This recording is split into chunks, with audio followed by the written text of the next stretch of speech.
मैं doctor Deepak Singh, allied science specialist. आज हम टॉपिक डील कर रहे हैं जो ऑब्स्टेटिक का बहुत इंपॉर्टेंट पार्ट है, pregnancy and physiological change during pregnancy.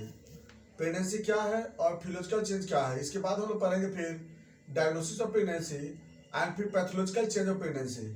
तो पहले अभी हम लोग फिजियोलॉजिकल चेंज देख लेते हैं, बाद में पैथोलॉजिकल चेंज देखते हैं क्या क्या चेंज होती है। सबसे पहला कि प्रेगनेंसी किसको बोलते हैं। प्रेगनेंसी, प्री एंड जी नेंसी, मतलब प्री का मतलब होता है पहले, नेंसी का मतलब होता है डिलीवरी। डिलीवरी से पहले का जो स्टेज होती है उसको हम लोग बोलते हैं प्रेगनेंसी कहते हैं। एक मीनिंग तो यह भी बोलते हैं प्रेगनेंसी का मतलब। दूसरा, प्रेगनेंसी का डिफिनेशन क्या कहता है कि the development of embryo and foetus in uterus known as pregnancy. यानी कि प्रेगनेंसी का मतलब होता है कि डिलीवरी से पहले एम्ब्रियो और फीटस का जो डेवलपमेंट यूट्रस में होती है उसको हम प्रेगनेंसी बोलते हैं।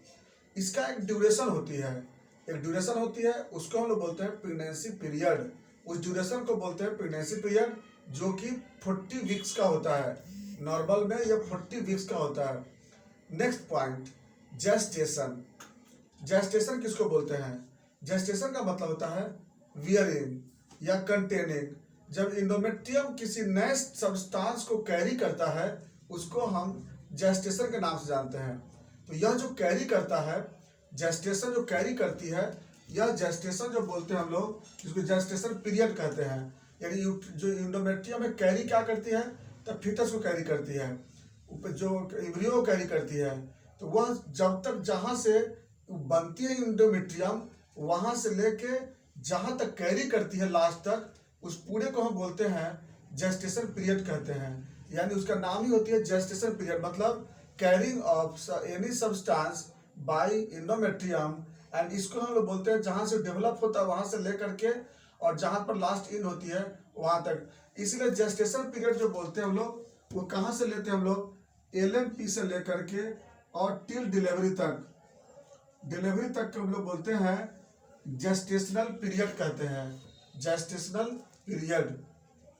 तो हम समझ में आ गया प्रेगनेंसी का मतलब, जेस्टेशनल पीरियड मतलब। अगली बात है, जेस्टेशनल पीरियड को 40 वीक बोलते हैं हम लोग। टोटल जेस्टेशनल पीरियड LMP से लेकर के और डिलीवरी तक को 40 वीक्स बोलते हैं। इस 40 वीक्स को हम 3 कैटेगरी में डिवाइड करते हैं, 3 टाइप में डिवाइड करते हैं। पहला को बोलते हैं फर्स्ट ट्राइमेस्टर बोलते हैं, फर्स्ट ट्राइमेस्टर। अब एक और बात है, कोई पूछे आपसे कि इसको किस तरह से डिवाइड किया गया है, तो इसको डिवाइड करते हैं according to development of foetus. Foetus के डेवलपमेंट के अनुसार से इसको हम लोग 3 कैटेगरी बांटते हैं। फीटस के डेवलपमेंट के अनुसार से इसको 3 कैटेगरी बांटते हैं। पहला बोलते हैं फर्स्ट ट्राइमेस्टर, जो कि LMP से लेकर और 12 वीक का होता है, इसको बोलते हैं फर्स्ट ट्राइमेस्टर। इसमें क्या होता है कि बॉडी में मास का कलेक्शन होता है, टिश्यू डिफ्रेंशिएट होते हैं, वहाँ पर सिर्फ यही सब बात होती है। इम्ब्रायोनिक स्टेज इसमें होती है। नंबर 2, सेकेंड ट्राइमेस्टर बोलते हैं 13 वीक से लेकर के और 28 वीक तक को बोलते हैं हम लोग, इसको बोलते हैं सेकेंड ट्राइमेस्टर, जो 15 सप्ताह का होता है। सेकेंड ट्राइमेस्टर 15 सप्ताह का होता है और फर्स्ट ट्राइमेस्टर 12 सप्ताह का ही होता है।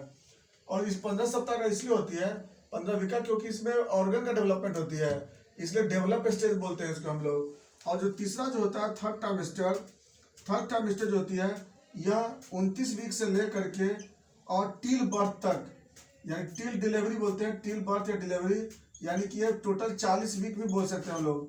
40 यहाँ तक को हम लोग क्या बोलते हैं, हम लोग थर्ड ट्राइमेस्टर बोलते हैं। तो ये था हम लोग प्रेगनेंसी को टोटल 3 ट्राइमेस्टर बांटा गया, first trimester, second trimester, third trimester. इसको हम डायग्नोसिस ऑफ प्रेगनेंसी से पढ़ाएंगे ना, उसमें इसके बारे में जिक्र करेंगे हम लोग। नंबर टू में ग्रेविड किसको बोलते हैं। ग्रेविड का मतलब होता है कि वैसा यूट्रस जिसमें एम्ब्रियो और फीटस उसमें क्या होती है, डेवलप होता है, उस यूट्रस को बोलते हैं ग्रेविड कहते हैं। तो जिस यूट्रस में एम्ब्रियो उसमें डेवलप होना स्टार्ट हो जाता है, उसको हम लोग बोलते हैं ग्रेविड कहते हैं, और जो फीटस भी डेवलप होती है। तो अब सपोज दैट कोई ऐसा फीमेल जो पहली बार उसके प्रेगनेंसी में वो प्रेगनेंसी कंसीव की हो, पहली बार यूट्रस में एम्ब्रियो डेवलप होना स्टार्ट हुआ है, तो पहली बार जब वो प्रेगनेंसी कंसीव करती है तो इसको हम बोलते हैं प्राइमरी ग्रेविडा बोलते हैं। याद रखेंगे, पहली बार कंसीव होती है तो उसको लोग प्राइमरी ग्रेविडा बोलते हैं। वैसी फीमेल जो 2 से लेकर के 4 बार वो अगर प्रेगनेंसी कंसीव करती है तो उसको हम लोग मल्टी ग्रेविडा बोलते हैं, मल्टी ग्रेविडा। और जो फीमेल 4 से ज़्यादा बार वो कंसीव करती है प्रेगनेंसी, उसको हम ग्रांड मल्टी ग्रेविडा या ग्रांड ग्रेविडा भी बोलते हैं। दोनों बोलते हैं, ग्रांड मल्टी ग्रेविडा या ग्रांड ग्रेविडा दोनों बोलते हैं। अगला जो टर्म आता है पेरस। पेरस किसको बोलते हैं? पेरस, पेरस का मतलब होता है वैसी फीमेल जो प्रेगनेंसी कंसीव की है और 22 वीक को क्रॉस कर गई है, उसको हम बोलते हैं 22 वीक को क्रॉस कर गया, उसको बोलते हैं पेरस बोलते हैं। याद रखना है, यानी वैसी फीमेल जो प्रेगनेंसी कंसीव की हो, 12 वीक को क्रॉस कर गई, जो पहली बार हो, तो उसको हम बोलेंगे प्राइमरी पेरस या सिर्फ पेरस भी कहते हैं हम लोग। वैसी फीमेल जो एक बार भी वो 22 वीक क्रॉस नहीं की हो, प्रेगनेंसी भले ही वो 10 बार कर ली, कंसीव कर ली हो, लेकिन एक बार भी 22 वीक क्रॉस नहीं की हो, उसको हम नल्ली पेरस बोलते हैं। यानी एक बार भी 22 वीक को क्रॉस नहीं करती है। नंबर 3, जो फीमेल 22 वीक से प्रेगनेंसी कंसीव की हो और 22 वीक से क्रॉस भी कर गई हो और वो 2 बार से लेकर के 4 बार क्रॉस की हो, तो उसको हम मल्टी पेरस बोलते हैं हम लोग। यानी कि वैसी फीमेल जो 22 वीक प्रेगनेंसी को कंसीव की हो, क्रॉस की हो और 2 से 4 बार टाइम्स में की हो, उसको हम बोलते हैं हम लोग मल्टी पेरस बोलते हैं। और वैसी फीमेल जो 22 वीक प्रेगनेंसी को कंसीव की हो, यदि उस पर क्रॉस की हो और वो 4 से अधिक बार की हो इस तरह का, तो उसको हम बोलते हैं ग्रांड मल्टी पेरस बोलते हैं या ग्रांड पेरस बोलते हैं हम लोग। ये था प्रेगनेंसी के बारे में कुछ बातें। अब आते हैं फिजियोलॉजिकल चेंजेस। क्या क्या फिजियोलॉजिकल चेंज होती है उसको थोड़ा सा देख लेते हैं। सबसे पहले नंबर वन क्या क्या चेंज मिलते हैं? तो सबसे पहले जो मिलते हैं वेट पर, बॉडी वेट जो होती है, यह बॉडी वेट कितना होता है पूरे प्रेगनेंसी में? टोटल 11 kg से लेकर के और 16 kg तक वह वेट गेन करती है। अभी 16 kg इसमें थोड़ा सा वेरिएशन है, जिसके बारे में अभी बताते हैं आपको हम।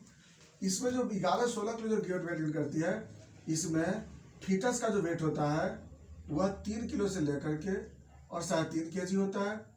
यूट्रस का जो वेट गेन होती है, यूट्रस का लगभग 900 ग्राम वेट गेन होती है। अगला है एमनियोटिक फ्लूइड जब वेट होती है, ये लगभग 900 ग्राम ये वेट गेन होती है।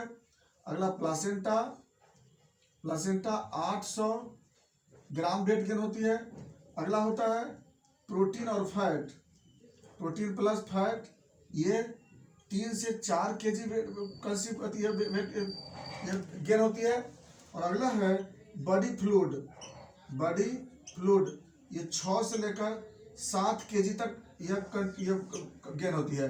यानी कि इतना चीज इसमें वेट गेन होती है। इसमें क्या होती है, जो फैट, प्रोटीन और बॉडी फ्लूइड, याद रखना है, ये 2 चीज जो है ना डिपेंड करती है बॉडी इंडेक्स मास पे डिपेंड करता है।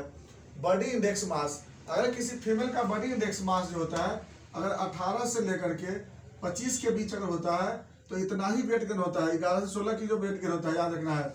लेकिन जिस फीमेल का बॉडी इंडेक्स मास 18 से कम होता है, यानी उसका वेट अगर कम होता है, तो उसका जो ये जो फ्लूइड होता है वो ज़्यादा गेन होता है।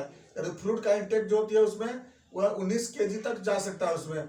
याद रखना है हम लोग, इसमें फ्लूइड का नहीं, टोटल वेट, यानी फ्लूइड जो होता है वह 8 किलो 9 किलो तक जा सकता है उसमें। जिसका बॉडी वेट कम होता है उसका, और जिसका बॉडी वेट ज़्यादा होता है, जिसका 25 से ज़्यादा BIM होता है, बॉडी इंडेक्स मास होता है, उसमें 6 किलो 7 किलो से ज़्यादा वेट नहीं बढ़ता है। यानी कि टोटल वेट 6 से 7 किलो, और फ्लूइड जो होती है मुश्किल 3 किलो 4 किलो तक बॉडी वेट बढ़ता है। यानी कि BMI पे डिपेंड करता है। शॉर्ट में यही समझेंगे कि जो जिस फीमेल का वेट कम होता है वो प्रेगनेंसी में वेट ज़्यादा गेन करती है, जिस फीमेल का वेट ज़्यादा होता है प्रेगनेंसी में वेट कम गेन करती है। ये लोग शॉर्ट में बात समझेंगे। वेट गेन तो समझ में आ गया हमको।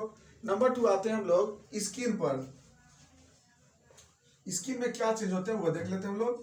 तो स्किन में सबसे फर्स्ट नंबर 2 आता है लिनिया नाइग्रा जो होता है एक प्रकार का एक ब्लैकिश ब्राउनिश एक अपीयरेंस होता है, लॉन्गिट्यूडनल अपीयरेंस होती है, जो जिफाइड प्रोसेस से लेकर के और मॉस प्यूबिस तक एक लाइन जो बन जाता है प्रेगनेंसी के समय, जो 20वें सप्ताह में डेवलप होता है और डिलीवरी के 1 महीने के बाद ही डिसेक्ट हो जाता है। इसको बोलते हैं लोग लिनिया नाइग्रा। ये होता है पहला स्किन का हो गया। दूसरा जो होता है Astria gravida. Astria gravida, Astria gravida बोलते हैं। एस्ट्रिया ग्रेविडा बोलते हैं क्या कि अम्बलाइकस से नीचे लोअर एब्डोमेन में एक पिंक कलर का एक लंबा लंबा लाइन जैसा अपीयरेंस हो जाता है स्किन पर। यूट्रस के इन्लार्जमेंट के कारण एब्डोमिनल प्रेशर बढ़ता है, स्किन में ऐसा रेड कलर का अपीयरेंस हो जाते हैं, जिसको लोग बोलते हैं एस्ट्रिया ग्रेविडा कहते हैं। एस्ट्रिया ग्रेविडा याद रखना है। यह जो होती है डिलीवरी तक लाल होती रहती है, रेड कलर का। डिलीवरी के बाद जो होती है यह चेंज होकर के व्हाइट हो जाती है, जिसको हम बोलते हैं एस्ट्रिया अल्बा कहते हैं। एस्ट्रिया अल्बा जो डिलीवरी के बाद होता है। लेकिन ऐसे कोई फीमेल या मेल में भी बिना प्रेगनेंसी का ऐसे भी जो कभी व्हाइट हो जाता है ना, व्हाइट कलर का, तो उसको सिर्फ एस्ट्रिया के नाम से जानते हैं, ओनली एस्ट्रिया। लेकिन प्रेगनेंसी के समय जब पिंक कलर का हो जाता है तो एस्ट्रिया ग्रेविडा बोलते हैं। डिलीवरी के बाद ये उजला हो जाता है, इसको एस्ट्रिया अल्बा कहते हैं। नेक्स्ट स्किन चेंजेज होती है अगला क्लोजमा या मेलाजमा। स्किन पे क्या होता है कि क्लोजमा या मेलाजमा जो होती है वो डेवलप हो जाता है, जो खास के फेस पे डेवलप होता है। क्लोजमा या मेलाजमा जिसका कि शेप बटरफ्लाई के जैसा होता है, तो उसको लोग बोलते हैं क्लोजमा या मेलाजमा। वो होता है एसिडी कारण। स्किन पे तो हम लोग समझ गए यहाँ तक। एक और भी होती है ankle cutaneous oedema. Ankle cutaneous oedema ये देखने को मिलता है, क्यों मिलता है? वो ब्लड के अमाउंट की वजह से। आगे बता देते हैं हम लोग। नेक्स्ट अगला जो होता है ब्रेस्ट में चेंजेस। ब्रेस्ट में क्या चीज होती है? तो ब्रेस्ट में क्या होती है, पहला तो ब्रेस्ट इनलार्ज कर जाता है। नंबर 1 पे ब्रेस्ट क्या होती है, इनलार्ज कर जाता है पहला। और दूसरा ये पेनफुल सेंसेशन हो जाता है ब्रेस्ट में, पेनफुल सेंसेशन होती है। नंबर 3 जो वेन होते हैं, ब्रेस्ट का जो वेन होता है ये प्रोमिनेंट हो जाती है। अगली चेंजेस एरियोला जो होती है, एरियोला वो ब्लैकिश हो जाती है। और निप्पल जो होता है थोड़ा इरेक्ट हो जाता है। और एरियोला जो होती है इसमें क्या होता है, जो एरियोला होता है वो ब्लैकिश हो जाती है और ब्लैकिश। और दूसरा कि सेकेंडरी एरियोला डेवलप हो जाती है। सेकेंडरी एरियोला जो होती है वो एक पहचान है, याद रखना है। सेकेंडरी एरियोला जो होती है प्रेगनेंसी का एक पहचान है। सेकेंडरी एरियोला क्या होता है कि लाइट ब्राउनिश कलर का, लाइट ब्राउनिश कलर जो डेवलप हो जाती है उसको बोलते हैं सेकेंडरी एरियोला। या जो होता है इसी के जस्ट अराउंड डेवलप हो जाता है।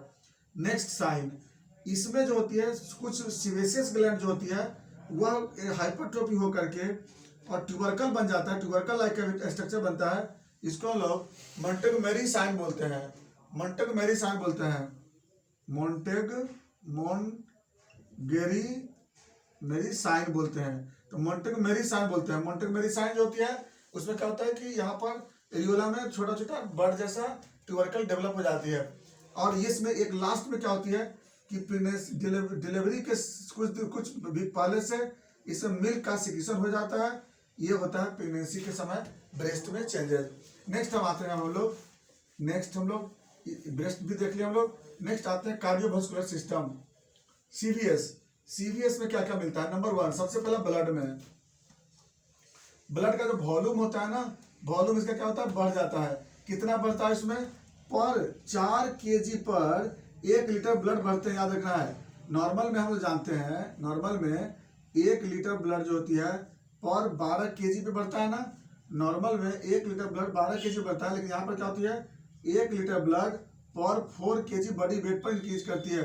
यानी प्रेगनेंसी में ये सीधा जो होती है बहुत हाई हो जाती है। प्रेगनेंसी में एक litre blood 4 kg body weight पर इंक्रीज करना स्टार्ट हो जाता है। ये बात समझ में आ गई आपको? कब 4 से भी अति हो जाता है, ज़्यादा होता है। नेक्स्ट 5 जाता है।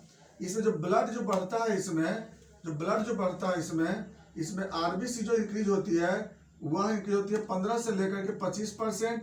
जो कि प्लाज्मा जो इंक्रीज होता है ये 25 से लेकर के और 40% इंक्रीज होती है। यानी कि प्लाज्मा का वैल्यू इसमें ज़्यादा हो जाता है, जिसके कारण जो हीमोग्लोबिन परसेंटेज है वह फॉल्स लो दिखाई देता है। इसको हम लोग बोलते हैं फिजियोलॉजिकल एनीमिया। क्वेश्चन आता है कि फिजियोलॉजिकल एनीमिया कब मिलता है? During pregnancy. इसको बोलते हैं फिजियोलॉजिकल एनीमिया, क्योंकि हीमोग्लोबिन यहाँ पर फॉल्स लो दिखाई देना स्टार्ट हो जाती है। नंबर 2 अगला बात है, ब्लड जो होती है इसमें क्या होती है, प्लाज्मा के कारण ब्लड क्या होता है, डाइल्यूट हो जाता है। ब्लड जो होता है वो डाइल्यूट हो जाता है। ब्लड डाइल्यूट होने के कारण क्या होता है, वहाँ पर ब्लड डाइल्यूट होने से ऑन्कोटिक प्रेशर क्या होता है, डिक्रीज कर जाता है, जिसकी वजह से कहीं कहीं ओडिमा देखने को मिलती है। नंबर अगली कहानी, नेक्स्ट पॉइंट, इसके कारण ब्लड प्रेशर भी लो मिलता है। एस्ट्रोजन और प्रोजेस्टेरोन के कारण आर्टरी डायलेट कर जाता है। आर्टरी जो होता है डायलेट कर जाता है। आर्टरी डायलेट के कारण जो होती है वो बीपी जो होता है इसमें क्या होता है, लो हो जाता है। कितना घटता है, तो 10 से 20 mm जो होता है ना, एचजी जो होता है बीपी इसमें लो हो जाती है। नॉर्मल से 10 से 20 mm कम हो जाती है। ये ब्लड वेसल्स में चेंजेस आज देखने को मिल जाता है। नेक्स्ट अगला, femoral when pressure. Femoral when pressure, femoral when में नॉर्मल प्रेशर 8 से 10 mm एचजी होता है। प्रेगनेंसी में क्या होता है, ये प्रेगनेंसी में बढ़ जाता है। कैसे, सुपाइन में आने पर, सुपाइन में आने पर इसका प्रेशर हो जाता है 10 से लेकर के 20 mm एचजी। सिटिंग पोजीशन में, सिटिंग में हो जाता है इसमें 20 से लेकर के 40 mm एचजी। स्टैंडिंग में 40 से लेकर के 80 mm एचजी प्रेशर बढ़ जाता है। क्यों बढ़ जाता है, क्योंकि जो ग्रेविटी यूट्रस होती है वो फीमोरल वेन पे कंप्रेशन करती है, जिसके कारण जो होती है वेन का प्रेशर उसमें बढ़ जाता है। अगली बातें, नेक्स्ट होती है less cardiac input. Cardiac input low हो जाती है। क्यों हो जाती है लो, क्योंकि इंफीरियर वेना कावा कंप्रेस होती है। क्योंकि इंफीरियर वेना कंप्रेस होती है, इसीलिए फीमेल को राइट साइड में हम लोग सोने के लिए अवॉइड कराते हैं, कोशिश करते हैं लेफ्ट साइड सोने के लिए। अब क्या होती है, जब इंफीरियर वेना कावा क्या हो जाएगी, इंफीरियर कावा कंप्रेस होगी तो कार्डियक इनपुट लो हो जाएगी। कार्डियक इनपुट लो होगी तो कार्डियक आउटपुट लो होगा। कार्डियक आउटपुट लो होगा तो हाइपोटेंशन होंगे, और प्लस कभी कभी सिनकोप देखने को मिलता है। याद रखना है, प्रेगनेंसी में सिनकोप जो मिलता है, कभी कोई फेंटनेस हो जाती है। This is a physiological condition, this is not a disease. ये क्यों हो जाता है, समझ में आ गया, क्योंकि जो प्रेगनेंसी में जैसे राइट से करवट लेगी, राइट साइड में इंफीरियर वेना कावा कंप्रेस होता है। इंफीरियर वेना कावा कंप्रेस होने से कार्डियक इनपुट लो हो जाएगी। कार्डियक इनपुट से कार्डियक आउटपुट लो होती है। कार्डियक आउटपुट लो होने से बीपी लो हो जाएगी। बीपी लो होने के साथ साथ सिनकोप का टेंडेंसी होती है, ब्रेन की तरफ थोड़ी देर के लिए ब्लड सप्लाई कम हो जाती है। ऐसे हम लोग कंडीशन को बोलते हैं कि कम से कम वह फीमेल को बोलते हैं कि ज्यादा से ज्यादा लेफ्ट साइड में सोने के लिए बोलते हैं। नेक्स्ट, वेनस प्रेशर बढ़ने के कारण क्या होता है कि एंकल ओडिमा देखने को मिलता है। याद रखना है, वेनस प्रेशर बढ़ने के कारण फीमोरल वेन में कंप्रेशन के कारण जो होती है प्रेशर बढ़ जाता है। इसके कारण क्या होता है, एंकल ओडिमा मिलता है। दूसरा क्या होता है कि पैर का वेन प्रोमिनेंट होने के कारण कभी कभी वहां पर वेरिकोसिटी भी देखने को मिलता है, यानी वेरिकोज वहां पर मिलता है। ये था मेरा कार्डियोवास्कुलर सिस्टम का चेंजेज। नेक्स्ट जो होते हैं इसमें क्या होती है, रेस्पिरेटरी में। रेस्पिरेटरी में क्या होती है, रेस्पिरेटरी में सबसे पहले tidal volume, normal tidal volume 500 ml होता है, याद रखिएगा। लेकिन प्रेगनेंसी में यही टाइडल वॉल्यूम बढ़ करके और 600 से लेकर 700 ml हो जाता है। यहाँ बात याद रखना है कि डिमांड बढ़ता है, डिमांड बढ़ता है, CO2 नहीं बढ़ता है, डिमांड बढ़ता है। इसी कारण से रेट नहीं बढ़ता है, रेस्पिरेटरी रेट, ओनली वॉल्यूम बढ़ जाता है। तो जब डिमांड बढ़ता है तो वॉल्यूम बढ़ता है, और CO2 बढ़ता है तो रेट बढ़ता है नॉर्मल कंडीशन में। लेकिन यहाँ पर CO2 नहीं बढ़ता है, सिर्फ क्या होता है, डिमांड बढ़ता है। इसके कारण यहाँ पर क्या होता है, टाइडल वॉल्यूम इसका बढ़ जाता है, और इसके कारण क्या होता है, देखने को क्या मिलता है, रेस्पिरेटरी अल्काइलोसिस। रेस्पिरेटरी अल्काइलोसिस, यहाँ पर अल्काइलोसिस होती है, ऑक्सीजन का लेवल बढ़ जाता है, और इसके कारण रेस्पिरेटरी अल्काइलोसिस है। इसके कारण भी कभी कभी वोमिटिंग देखने को मिलता है। और दूसरी बात है, ऑक्सीजन कैरी कैपेसिटी इसलिए बढ़ जाता है कि चूंकि ब्लड डाइल्यूट हो चुका है। अब जब ब्लड डाइल्यूट होता है तो ऑक्सीजन कैरिंग कैपेसिटी जो होता है बॉडी में बढ़ जाता है, तो इसकी ऑक्सीजन कैरिंग कैपेसिटी बढ़ जाता है उस कंडीशन में। और इस तरह से यहाँ पर डिमांड ज्यादा कर, यहाँ पर क्या डिमांड ज्यादा कर लेता है। डिमांड ज्यादा करने से टाइडल वॉल्यूम क्या होती है, बढ़ जाती है। याद रखें इस चीज को, इसलिए इसको देखने को क्या मिलता है, रेस्पिरेटरी अल्काइलोसिस। अगला, किडनी पे चेंजेस। किडनी में क्या चीज होती है, किडनी में GFR जो हम जानते हैं नॉर्मल में 125 ml पर मिनट होती है, उसकी जगह यह हो जाता है 180 से लेकर 190 ml पर मिनट हो जाता है। यानी कि किडनी में क्या होता है, GFR बढ़ जाता है। अब इसके कारण क्या होता है, यूरिन का फॉर्मेशन भी क्या होता है, नॉर्मल से यहाँ पर क्या होता है, बढ़ जाता है। इसलिए मरीज को क्या होता है कि यूरिन फॉर्मेशन भी ज्यादा होता है, और ब्लैडर कंप्रेशन होने से फ्रीक्वेंसी भी ज्यादा बढ़ जाती है। यानी रियल में क्या चीज मिलेगा, एक तो फ्रीक्वेंसी बढ़ जाता है, प्लस कभी यहाँ पे क्या मिल जाता है, फिर फ्रीक्वेंसी और प्लस अर्जिंग दोनों बढ़ जाता है इसमें, और प्लस उसमें क्या होता है कि ज्यादा यूरिन बनना स्टार्ट हो जाती है। एक चीज और भी होता है, जीएफआर बढ़ने से क्या होता है कि कभी कभी यूरिन के साथ ग्लूकोज आना स्टार्ट हो जाता है।